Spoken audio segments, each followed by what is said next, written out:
오늘 저는 본문의 말씀을 통해 예수님의 기도라는 제목의 말씀 함께 나누기 원합니다. 오늘 본문은 우리가 공간복음에서 흔히 들었던 이 겟세마네의 기도의 내용을 담고 있습니다. 예수님께서 하나님께 기도를 하셨는데 그 모습은 괴로움으로 가득했습니다. 그런데 우리는 이 괴로움 중에 기도하신 예수님의 기도가 어떤 모습으로 끝이 나는지를 잘 알고 있어요.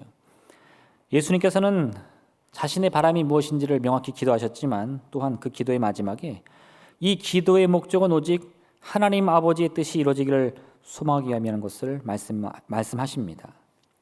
그리고 오늘 본문을 보니까 예수님께서 기도를 마치시자 하늘로부터 큰 소리가 납니다.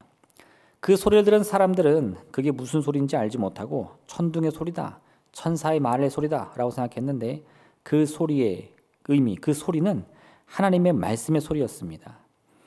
예수님께서는 그 말씀이 예수님을 향한 말씀인 동시에 또한 그곳에 있는 모든 사람을 위한 것이라고 말씀하십니다. 오늘 이 본문의 내용을 통해 우리가 함께 살펴볼 내용이 무엇인지 보겠습니다. 첫 번째, 우리가 기억해야 될 것은 이 승리를 위한 죽음을 바라보는 이 십자가를 기억해야 됩니다. 십자가의 핵심은 너무나 분명하죠. 그것은 승리를 향해 나아가는 길입니다. 우리 기독교의 신앙의 이 중심이 무엇이죠? 그건 십자가입니다. 그런데 우리가 바라보는 것은요, 어떤 죽음이나 고통이나 고난이 아니에요. 우리 기독교인들은 죽음을 숭배하지 않습니다. 고통을 즐기지도 않아요. 이 고통이 유용한 것이라 말하지도 않습니다. 우리가 바라는 것은 오직 승리이며 평화이며 축복과 자유입니다. 그런데 문제는 뭐냐? 우리가 바라는 그런 승리와 평안과 축복과 자유를 위해 가기 위해서는 십자가를 향해 가야 된다는 거예요. 그 십자가가 우리를 승리로 이끄는 문이라는 겁니다. 근데 그 십자가는 뭐죠? 사실 우리 눈으로 보는 십자가의 모습은요, 고난과 죽음입니다. 십자가를 향해 나아가면 반드시 고난받게 되고 죽게 되는 거죠. 그런데 우리는 그 십자가를 바라보면서 사람들이 말하듯 저거는 고난입니다, 죽음입니다 이렇게 이야기하는 것이 아니라 그 십자가를 통해 우리는 승리할 겁니다. 그 십자가를 통해 우리는 축복을 받게 될 것이고 자유를 얻게 될 것입니다. 이렇게 말한다는 거예요. 이렇게 고백할 수 있는 이 믿음이 굉장히 중요합니다. 고난을 통해 승리를 바라고 있기 때문에 우리 그리스도인들은 눈앞에 보이는 고난을 바라보면서도 그것을 그냥 있는 그대로 이건 고난입니다, 절망입니다 말하지 않고 그 눈앞에 보이는 고난과 죽음을 보면서도 승리를 선포한다는 말이에요. 홍해 앞에서 이스라엘 백성들이 절망할 때 모세는 그 홍해를 향해 이렇게 말합니다. 하나님의 구원을 보라. 그리고 오늘 예수님께서는 십자가의 고난과 죽음을 바라보시면서 그것이 하나님 아버지를 영광스럽게 할 것이다 이렇게 말씀하세요.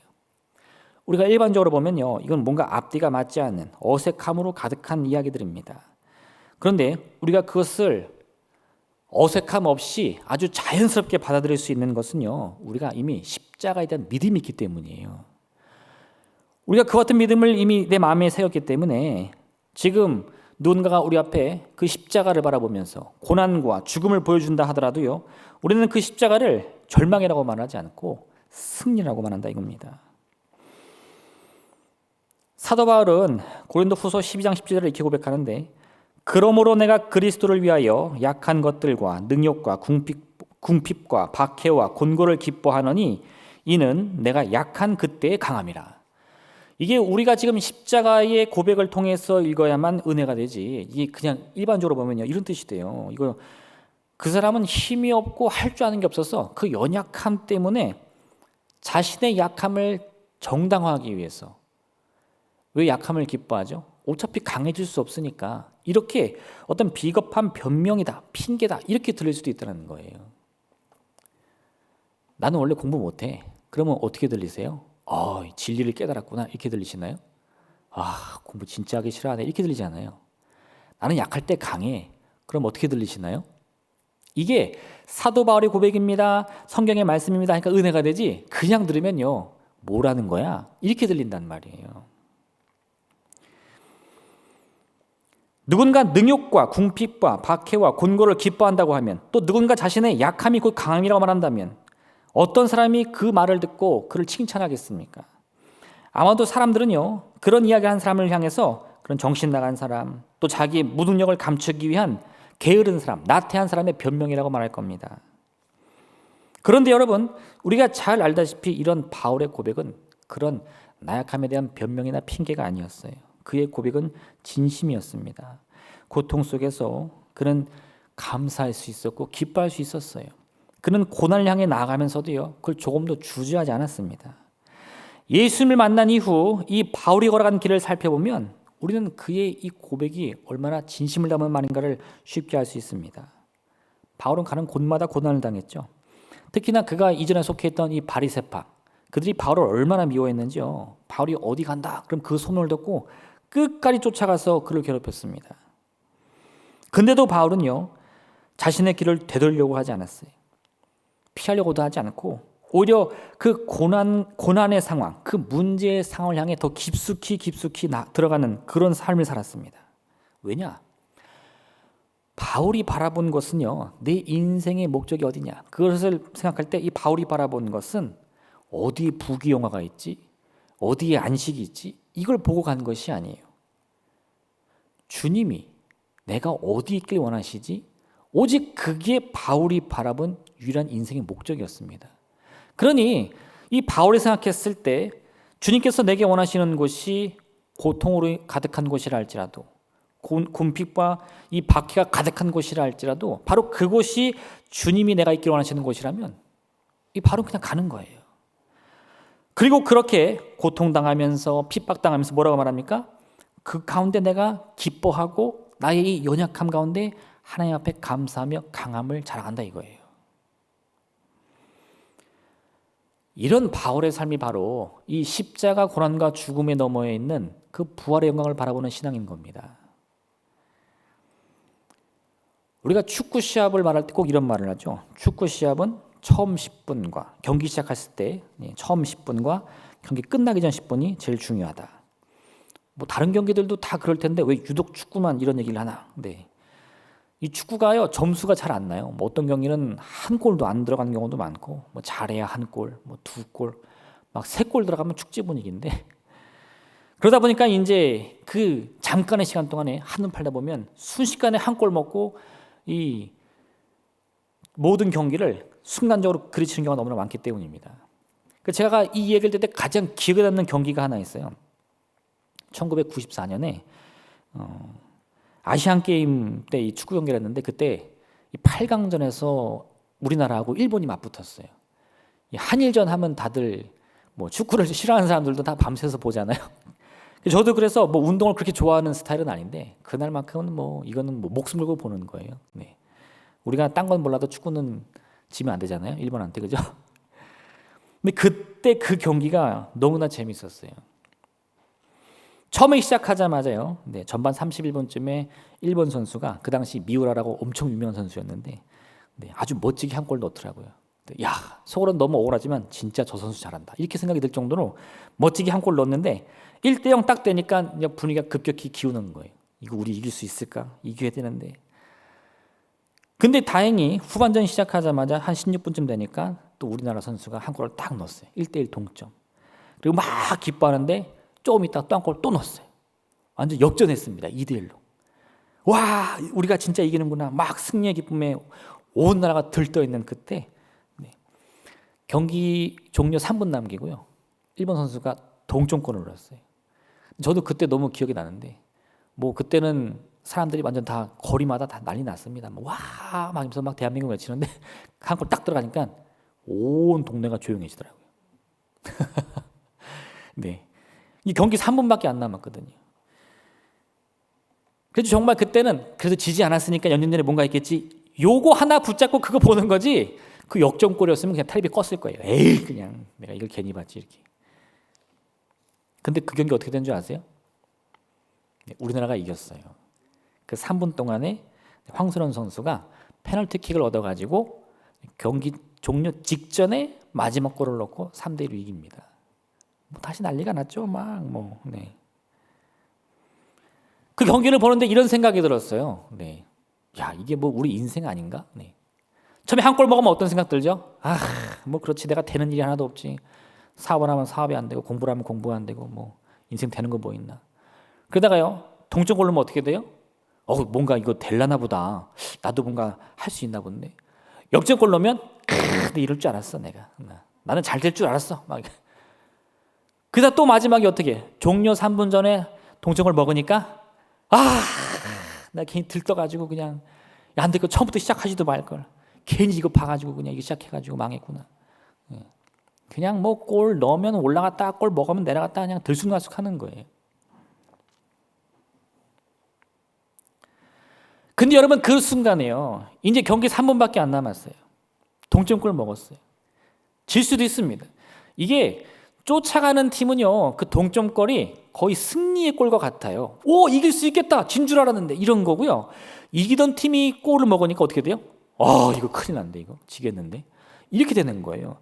경기는 동점인데 그 순간 이 일본의 사기는 막 저 하늘 끝까지 올라가고 우리나라 팀의 사기는 어떻게 돼요? 확 꺾이는 거예요. 큰일 났다 이거 질 수도 있겠다. 3분 남았는데. 근데 그런 인생의 순간에 우리가 십자가의 은혜를 바라볼 수 있는 믿음이 있으면요. 그 3분이 아무것도 아닌 게 아닌 것을 알 수 있는 거예요. 이런 생각도 들겠죠. 벌써 전후반 45분씩 90분을 넘게 뛰었습니다. 3분밖에 안 남았어요. 어차피 동점 아닙니까? 경기 그냥 끝나도 연장전 하면 되는 거예요. 대충 하다가 연장전에서 이겨야겠다. 이렇게 마음먹을 수 있는데 아니요 여러분. 우리 기독교 신앙은 그런 신앙 아닙니다. 십자가는 명백히 고난이며 죽음으로 가는 길인데 그걸 바라보면서 우리는 조금도 고난이나 죽음을 생각하지 않아요. 여기 있는 십자가를 보면서요. 조금이라도 고난이나 죽음을 생각하시는 분이 있다면 아마 이 자리가 굉장히 불편하실 거예요. 볼 때마다 나 저거 볼 때마다 가슴이 너무 아파. 예수님의 피가 막 생각나. 어떻게 매주 그렇게 예배를 드릴 수 있겠어요? 근데도 우리가 이 온 교회마다 이 십자가를 이렇게 앞에다 두고 또 교회마다 두면서 예배 드릴 수 있는 이유가 뭐죠? 그 십자가는 반은 죽음이고 반은 승리고 이게 아니고요. 십자가는 온전한 승리예요. 온전한 부활입니다. 그래서 우리는 십자가를 볼 때 조금의 의심도 하지 않고 그건 승리라고 고백하는 거예요. 예수님께서 십자가를 통해 우리에게 승리를 주신 이유가 바로 저는 이 이유라고 생각합니다. 창조주신 하나님께서 그 엄청난 권능을 가지고요. 뭐든지 마음대로 할 수 있지 않겠어요?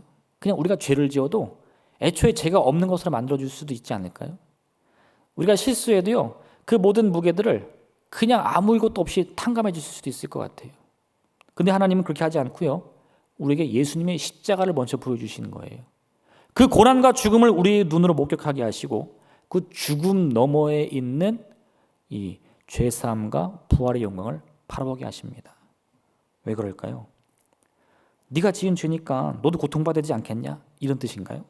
아니요, 여러분. 그 과정은 비록 고통과 고난으로 가득하겠지만 그러한 우리의 여정을 통해서 우리가 가고 있는 이 길이 승리라는 것을 의심하지 않고 믿으라는 말이에요. 아무것도 하지 않고 얻는 승리의 그 값어치는 우리가 결코 맛볼 수 없습니다. 이 인생의 여정이 우리에게 의미 있는 이유는요. 이 십자가를 통해 부활의 영광을 얻은 것처럼 우리가 내가 먼저 골을 넣어도요. 역전당할 수 있어요. 내가 막 이기고 있다가 경기 끝나기 직전에 동점골 먹을 수도 있어요.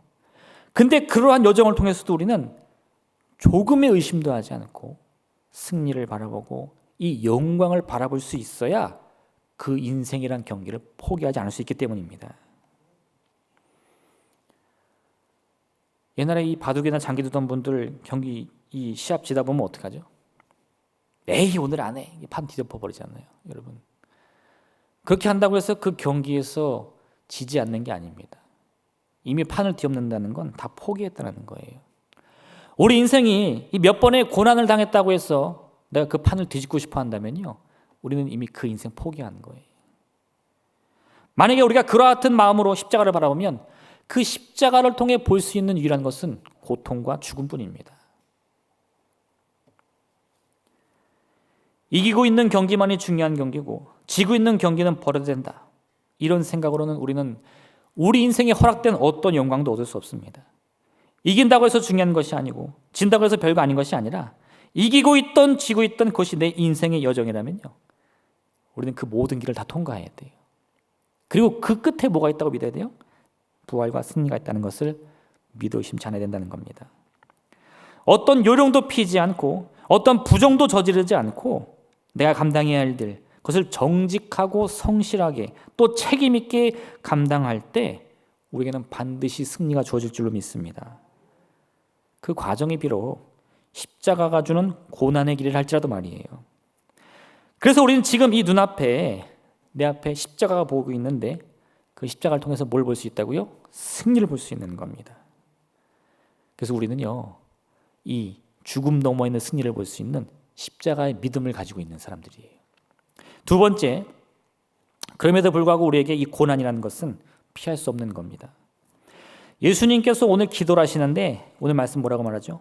괴로움 속에서 기도하셨다고 말씀하고 있어요. 여러분, 예수님이 이 괴로움 속에서 기도하신 것은 분명합니다. 왜요? 십자가의 고난과 죽음이 있었기 때문이에요. 고난은 어느 누구에게라도요, 고통이라는 사실을 우리는 꼭 기억해야 됩니다. 고난을 통과해서 승리를 얻는다 하더라도요, 그 과정에 있는 고난이 거짓이 되진 않아요. 가짜가 되진 않아요. 허상이 되진 않습니다. 분명히 우리는 많은 아픔을 느끼게 될 것이에요. 고통은 고통으로, 슬픔은 슬픔으로 있는 그대를 또한 우리가 받아들일 수 있는 그런 믿음이 있어야 됩니다. 이 고난이 승리를 위한 유일한 길인 것을 깨닫는다고 해도요, 그 고통의 크기가 경감되진 않기 때문에 그래요. 십자가가 우리에게 승리를 준다는 것을 믿을 때 십자가의 고난이 사라지느냐? 아니요. 그 고난의 크기는 그대로 있죠. 내가 아무리 믿음을 갖는다 하더라도요, 그 십자가가 주는 고난의 크기는 조금도 줄어들지 않습니다. 그대로 내게 다가오는 거예요. 근데 그럼 왜 우리가 십자가를 통해 승리를 바라봐야 되죠? 그 십자가의 고난을 다 견뎌내기 위해서인 거예요. 제자들이 처음에 예수님께 부름받았을 때요, 그들도 이렇게 직감했을 거예요. 아, 이 길이 결코 나에게는 쉬운 길이 아니겠구나. 특히 제자들 중에 몇몇은 자기들이 평생 이 먹을거리를 삼았던 이 어부들이었는데, 어부들로 고기를 낚아서 먹고 살았는데 배와 그물을 순식간에 버리고 떠났거든요. 어떤 애들은 가족 만나서 작별 인사하고 떠납니다. 그들의 그런 모습은요, 이 결연한 의지를 볼 수 있는 거예요. 내가 지금 이 순간부터 내 인생을 완전히 바꾸겠습니다. 왜요? 이게 쉽지 않다는 걸 자기들도 느낀 거죠. 그런 결단이 있어야 갈 수 있다는 것을 깨달은 거예요. 근데 그렇게 예수님을 따르다 보니까요, 예수님이 어떤 모습을 보여주시냐? 예수님 말씀하시지만 막 귀신이 쫓겨나갑니다. 풍랑이 멈추는 거예요. 보리떡 5개, 물고기 2마리로 5,000명의 사람을 먹이십니다. 가는 곳마다 말씀 가르치시다가요, 병자가 있으면 그들에게 손을 걷기도 하고요, 또 하나님의 이름을 들어 기도하시는데 맹인이 눈을 뜨고 앉은 뱅이가 일어서고요, 죽은 나사로가 다시 살아나는 것을 그들이 보았어요. 이런 위대한 기적들을 보니까 이 제자들 마음속에 어떤 생각이 드느냐? 그 결연한 의지보다는 이제 이 승리에 대한 환상만 가득합니다. 그때부터 제자들이 엉뚱한 생각하는 거예요. 어떻게 해요? 우리 예수님이 나에게 승리를 가져다 주겠구나. 이 오해에 가장 심취했던 사람이 바로 가룟 유다입니다. 그는요, 바로 그 순간 이 십자가의 고난은 다 잊어버리고 승리만을 바라보다 보니까 예수님이 십자가의 고난을 통해 얻는 그 승리를 말씀하셔도 그 승리를 받아들이지를 못하는 거예요. 이 가룟 유다의 마음속에 예수님은 이미 실패한 사람입니다. 패배자예요. 십자가를 향해 가는 예수님은 내가 섬길 만한 분이 아닌 거예요. 또한 예수님의 제자들이 뭐라고 말합니까? 주님의 영광에 오를 때의 나를 주님의 우편에, 또 하나를 주님의 좌편에 앉게 하소서. 무슨 뜻입니까? 고난을 바라보지 못해요. 너희가 내가 마시는 잔을 마실 수 있겠느냐 물어봤더니요, 뭐라고 대답하죠? 고민도 없습니다. 그럼요 주님, 우린 다 할 수 있죠. 왜요? 십자가의 고난이 뭔지는 전혀 몰라요. 그냥 그 너머에 있는 승리만 바라보는 겁니다. 십자가는 승리를 위한 길이요, 죽음조차 굴복시키는 놀라운 능력과 생명인 것은 분명합니다. 그런데 여러분, 그 과정 중에 우리가 겪어야 할 분명한 아픔이 있다는 것을 우리는 놓쳐서는 안 돼요. 승리를 향한 꿈은요, 고난을 견디게 할 수 있는 도움이 될 수는 있지만요, 그 고난과 고통 그 자체를 없애주지는 못해요. 내가 꿈이 있을 때 인생의 고난은 순식간에 사라지는 게 아닙니다. 내가 고난당해도 나도 모르는 이 믿음의 결단으로 그걸 견디는 힘이 생기는 거예요. 이걸 헷갈리면 아주 큰 문제가 생깁니다. 1517년 마르틴 루터가 비텐베르크 성당 입구에 이 카톨릭의 면죄부 판매를 반대하면서 95개조의 반박문을 올렸어요. 그리고 전 유럽이 종교개혁 열풍에 휩쓸립니다. 카톨릭 교회의 일방적인 모습은 물론이고 그 당시에 이 교회가 부패하고 타락으로 가득했는데 그에 대한 악행들을 막 지적하고 있었어요. 유럽의 많은 기독교인들이 이런 이 카톨릭의 부패 때문에 지쳐 있었습니다. 근데 거기에 이 루터의 이 움직임이 아주 담비 같은 역할을 하는 거예요. 루터는 타락한 교회를 개혁하려고 오직 믿음, 오직 은혜, 오직 성경이라는 이 기치를 내걸고요. 대대적인 개혁 운동을 일으킵니다. 그렇게 온 유럽에 개혁의 바람이 불었어요. 그런데 얼마 뒤에 바이마르의 영주였던 프리드리히가 이 루터에게 편지를 보냅니다. 그 내용이 뭐냐? 루터가 일으켰던 이 개혁의 열풍으로 인해서 당시 우리가 지금 따라가고 있는 개신교, 이 개혁교회들이 많이 생겼는데 이 개혁교회들의 부패와 타락을 살펴봐 달라는 거예요. 카톨릭의 부패가 아니라 이 개혁교회, 개신교의 부패를 살펴봐 달라는 겁니다. 루터가 깜짝 놀라가지고요. 몇 년간 이 독일에 있는 전국 각지를 돌아다니면서 교회를 방문하고 이 일종의 시찰을 했어요. 근데 그 프리드리히 영주의 말처럼 많은 교회들이 부패해 있었습니다. 부패의 원인이 어디 있느냐? 루터가 처음에 개혁을 일으켰을 때 카톨릭 교회의 이 억지스러운 책임을 바꾸려고 그랬어요. 카톨릭은 이 형상에 대해서 굉장히 중요시 여기니까 이 모습으로 보이는 걸 굉장히 좋아합니다. 그러다 보니까요, 이 억지스러운 책임과 책무를 막 성직자는 물론이고 막 일반 성도들에도 강요를 하는 거예요. 이건 꼭 해야 됩니다. 저건 꼭 해야 됩니다.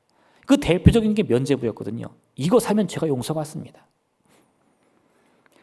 그래서 이 루터는 오직 은혜를 강조하면서 그런 행위 때문이 아니라 하나님의 은혜 때문에 우리가 이 삶을 바꿀 수 있는 거다. 죄를 용서받을 수 있는 거다. 구원을 이룰 수 있는 거다. 이렇게 설교를 했어요. 근데 사람들이 그 루터의 이 은혜의 말을 오해하기 시작합니다. 어떻게 해요?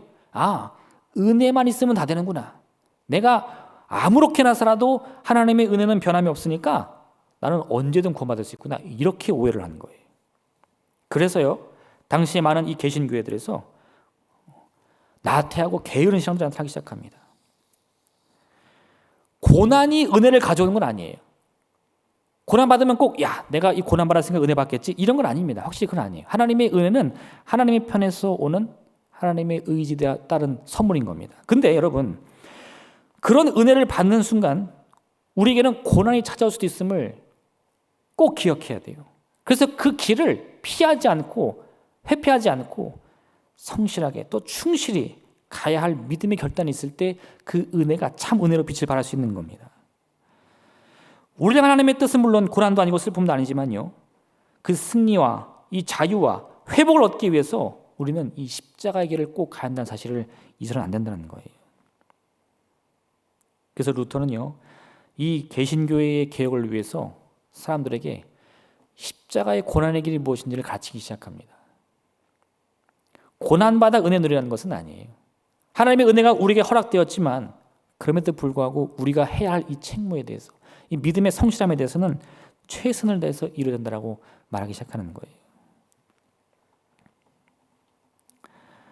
이 개혁을 완성하기 위해서 당시 수많은 개혁자들이 목숨을 잃어야 했습니다.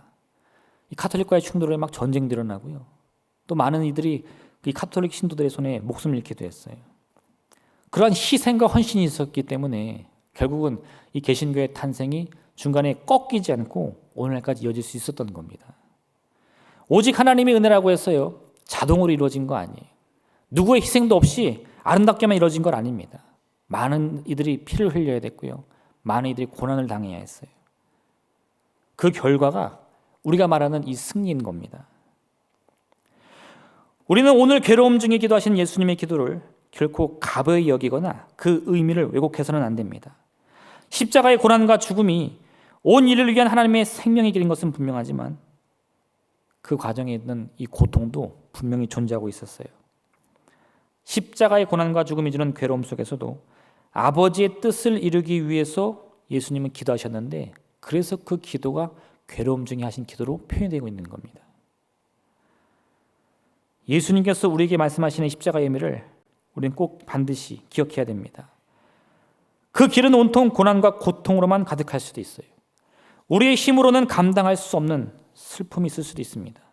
그런데 그럼에도 불구하고 예수님의 말씀을 포기하지 않고 그 고난 중에, 괴로움 중에 우리가 십자가 향해 나아가는 것은 십자가의 고난과 죽음, 그리고 그 이후 너머에 있는 그 생명, 이 과정, 그죠? 고난과 죽음, 그리고 그 너머에 있는 부활의 영광과 생명을 하나도 빠짐없이 뭐 하나 소홀해하지 않고 다 같이 바라보기 때문인 거예요.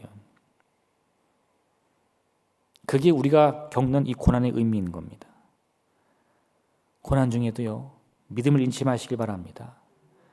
그 고난을 가지고 여러분의 생각대로 판단하지 마세요.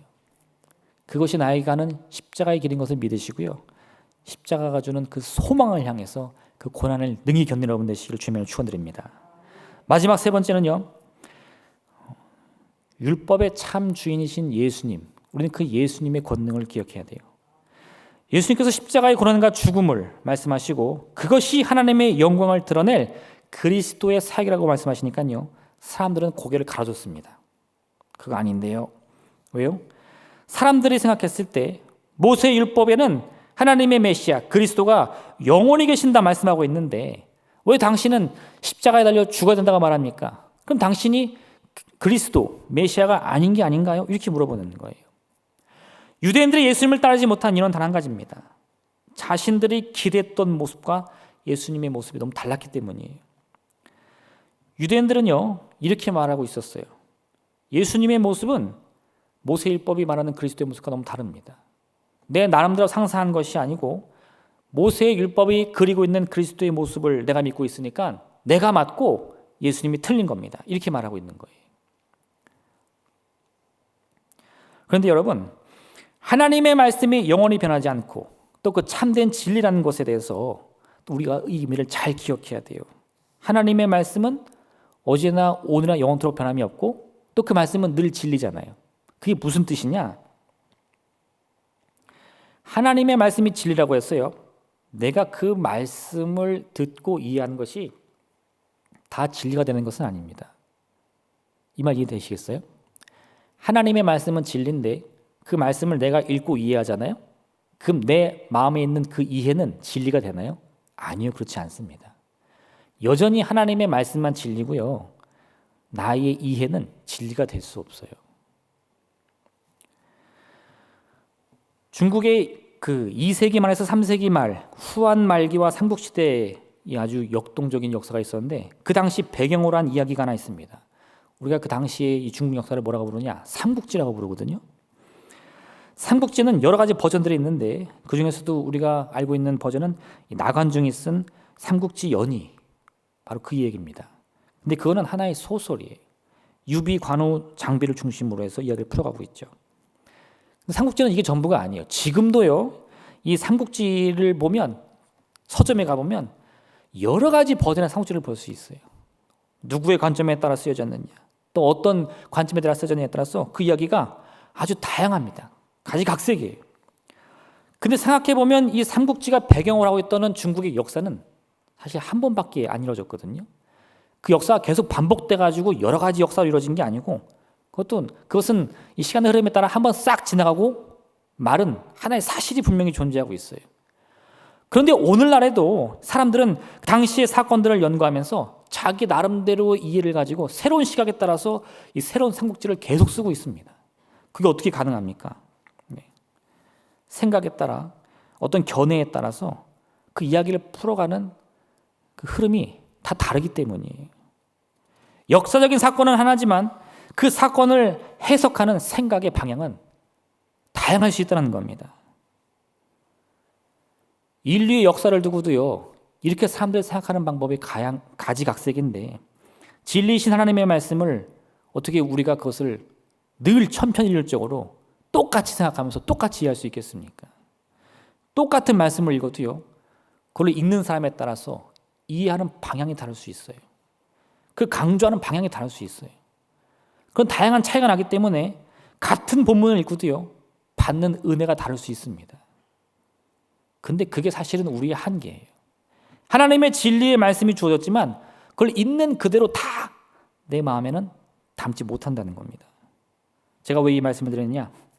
유대인들, 특히 하나님의 말씀을 연구한다고 했던 바리새인과 사두개인들은 자신들이 하나님의 말씀을 잘 이해하고 끊임없이 공부했기 때문에, 그 말씀에 정통한 사람들이기 때문에 내가 이해하는 그 말씀에 대한 이해가 진리라고 생각했습니다. 거기서 그들의 큰 실수가 있었던 거예요. 내가 하나님의 말씀을 아무리 읽어도 메시아는 고난받지 않는다고 했는데 왜 메시아가 고난받습니까? 그리스도는 당연히 영원히 계셔야 되는데 왜 십자가 달려 죽어야 됩니까? 당신은 틀린 사람입니다. 내가 진리니까 다른 사람이 틀린 사람이 될 수밖에 없는 거죠. 그러나 여러분, 하나님의 말씀은 우리가 단번에 이해할 수 있는 그런 말씀이 아닙니다. 읽고 또 읽고 보고 또 봐도요, 우리는 그 의미를 다 알 수가 없어요. 지금 내가 아무리 그 말씀에 집중하여 묵상한다 하더라도요, 내가 알고 있는 이 이해, 내가 가지고 있는 이 말씀의 고백이 사실은 하나님의 그 진리에 비하면 너무나 보잘것없는 사실이라는 것을 우리는 꼭 인정할 수 있어야 돼요. 제가 이런 생각을 한 계기가 하나 있습니다. 인터넷에서 어떤 동영상을 하나 봤어요. 고양이를 키우는 사람이 이제 자기 고양이를 두고 어떤 영상을 찍어서 올렸는데 재미있는 영상이라고 올렸어요. 귀여운 고양이 한 마리가 있는데 이 고양이는 움직임에 굉장히 민감하거든요. 그래서 이 고양이를 키우는 주인이 조그만 후레쉬를 가지고 이렇게 작은 불빛을 비추는 거예요. 고양이 앞에다가. 그 후레쉬를 이렇게 흔드니까 불빛이 어떻게 돼요? 막 흔들려요. 이 어떤 나방이 날아다니는 것처럼. 그러니까 고양이가 그 불빛의 흔들림에 따라 눈을 계속 움직이면서 쫓아다니더라고요. 이렇게. 얼마나 민첩한지 그 막 빠르게 흔드는데도 그걸 다 쫓아다녀요. 그래서 어느 순간 이렇게 다니더니 폴짝 뛰어가지고 이 앞발로 그 빛을 잡으려고 이렇게 탁 잡더라고요. 이렇게 탁. 엄청 재빨라요. 새끼 고양인데 표 뛰는 거예요. 근데 그 빛이 잡혀요, 안 잡혀요? 잡았나 하고 보면 옆에서 또 흔들리고 있어요. 그럼 또 보고 있다가 또 폴짝 뛰어요. 잡았나 또 보면 또 옆에서 흔들려요. 또 폴짝 뛰어. 지금 이 고양이의 시각에서 보면요, 자기한테 보이는 것은 이 잡을 수 있는 물체처럼 느껴집니다. 그래서 내가 펄짝 뛰어서 아주 빠르게 이 두 손을 낚아채면 내 손에 잡을 수 있을 것 같이 느껴지는 거예요. 그래서 자꾸 뛰는 거지. 이 고양이가 아유, 저 주인놈 저거 멍청한 거 아니야? 어떻게 빛을 손으로 잡어? 알았으면 안 뛰어요. 아예 무시했겠지. 근데 그걸 모르니까요, 꼭 그 고양이의 모습이 저처럼 보이는 거예요. 어떻게 해요? 하나님의 말씀이 내 앞에 이렇게 아른거리면 폴짝 떠서 내 손으로 딱 잡아요. 그리고 나는 말씀을 가졌구나. 내가 진리구나. 이렇게 믿는 거죠. 그런데 그 진리는 어디 있어요? 아직도 제 손 바깥에 있습니다. 그거는 이미 애초부터 내가 잡을 수 없는 빛과 같은 존재에 있는 거예요. 아무리 민첩하게 그것을 띄어서 그 자리에 내 두 손을 딱 포개서 잡아도요, 나는 그 빛을 잡을 수 없습니다. 하나님의 말씀은 내 마음에 소유될 수 없는 거예요. 하나님의 말씀은 그 빛과 같이 언제나 우리를 비추고 있습니다. 그래서 우리가 볼 수 있어요. 느낄 수 있습니다. 마음으로 감동을 받을 수 있어요. 그러나 여러분, 그것이 꼭 우리가 가릴 수 있다는 것을 의미하는 것은 아니라는 사실을 아셔야 됩니다. 이해하는 것과 감동을 누리는 것과 그걸 내 마음에 소유하는 것은 전혀 다른 의미예요. 어느 순간 그 말씀의 빛이 보이지 않으면 그걸 내가 잡았다고 착각하는데 아니요, 여러분. 그 빛은 여전히 우리 밖에 존재합니다. 그런데 내가 그 말씀을 잡았다고 느꼈어요. 그 말씀을 잡았다고 생각하니까 그런 사람들이 보기에 예수님의 이 말과 행동이 얼마나 우스워 보였겠습니까? 나는 말씀을 잡은 사람인데 저 예수라는 자는 그저 목수의 아들의 배운 것도 없는데 뭘 안다고 스스로 그리스도라고 하는가? 하찮아 보이는 거예요. 만약 그들이요, 이 하나님의 말씀이 진리라는 그 의미, 그것이 곧 내가 가질 수 없고 소유할 수 없고 언제나 영원토록 바라봐야만 하는 그 놀라운 영광인 것을 알았다면요, 그런 예수님의 그 모든 말과 행동에 참 의미를 깨달았을 거예요. 예수님은 그들 향해 이렇게 말씀하시는데, 내가 율법이나 선지자를 폐하러 온 줄로 생각하지 말라. 폐하러 온 것이 아니요 완전하게 하라 함이라. 누가 율법을 고친단 말인가? 이해할 수 없는데 아니요, 그 말이 아닙니다. 율법의 주인이 예수님이라는 것을 말씀하고 있는 거예요. 나는 그 말씀을 잡으려고 이 어리석은 고양이처럼 폴짝 떠서 잡으려고 하지만요. 아니, 예수님은 그 율법의 주인이신 거예요. 주님의 것을 내 것이라고 주장할 때 이런 우스운 일이 우리 인생에서도 일어날 수 있는 겁니다. 본래 주님의 것이거든요. 처음부터 내 것이 아니었고 지금까지 한 번도 내 것인 적도 없어요. 근데 그것을 나는 깨닫지 못하고요, 그것이 내 것이라고 말할 때, 내 것이라고 여길 때 우리 인생이 이 바리새인이나 사두개인처럼 예수님을 눈앞에 두고도 그가 누구인지 전혀 이해하지 못하는 이 어리석은 사람들처럼 우리도 그런 눈이 가려워지고 귀가 가려워진 어리석은 삶을 살 수 있다는 겁니다. 어린아이들 어떤 줄 아세요? 어린아이들. 아이들 뭐 갖고 싶어서 이렇게 달라고 해서 뭘 주면요, 손에 딱 한 번 잡으면 안 뺏기려고 꼭 줘요. 한 번만 봐라 하고 줘도요, 다시는 안 돌려주려고 그래요. 왜요? 한 번만 볼게요 하고 달라고 해도 마음속에 이미 내 거거든요. 손에만 꼭 쥐고 있으면 내 거 될 거라고 생각하거든요.